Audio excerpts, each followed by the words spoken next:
బెంగాలీ రచయిత శరత్ బాబు నవల 'దేవదాసు' అనేక భాషల్లో సినిమాగా రూపుదిద్దుకుంది. అయితే నట సామ్రాట్ అక్కినేని నాగేశ్వరరావు హీరోగా తెలుగులో రూపొందిన 'దేవదాసు' మిగిలిన భాషా చిత్రాల కంటే మిన్నగా నిలిచింది. అక్కినేని నట జీవితానికి ఆ సినిమా ఓ కలికితురాయి. ఆనాటి సాంఘిక కట్టుబాట్లు, అవి ఏర్పరిచిన ఇనుప చట్రం అందులో ఇమడలేక 'దేవదాసు'లోని కొన్ని పాత్రలు మరణించాయి. మరికొన్ని మిగిలిపోయాయి.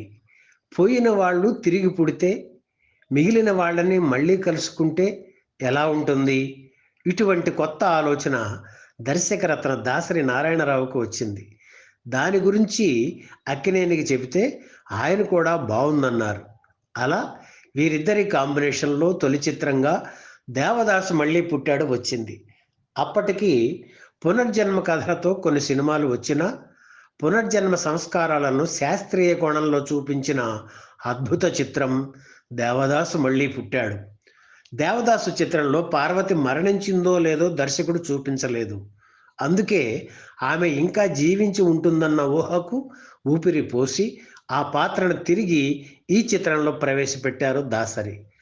'దేవదాసు' చిత్రంలో పార్వతిగా నటించిన మహానటి సావిత్రి మళ్ళీ ఇందులోనూ అదే పాత్రలో నటించడం విశేషం.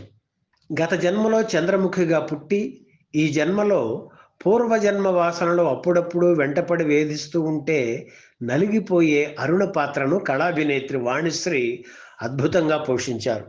జయప్రద మరో హీరోయిన్గా నటించారు. సంగీత దర్శకుడు సాలూరి రాజేశ్వరరావు ఈ చిత్రం కోసం 7 అద్భుతమైన పాటలు స్వరపరిచారు.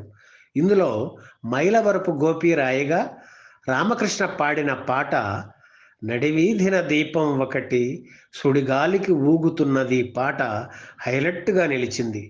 భారీ అంచనాలతో 1978 మార్చి 23న విడుదలైన 'దేవదాసు మళ్ళీ పుట్టాడు' చిత్రం తొలి రోజునే 3 లక్షల రూపాయలకు పైగా వసూలు చేసింది.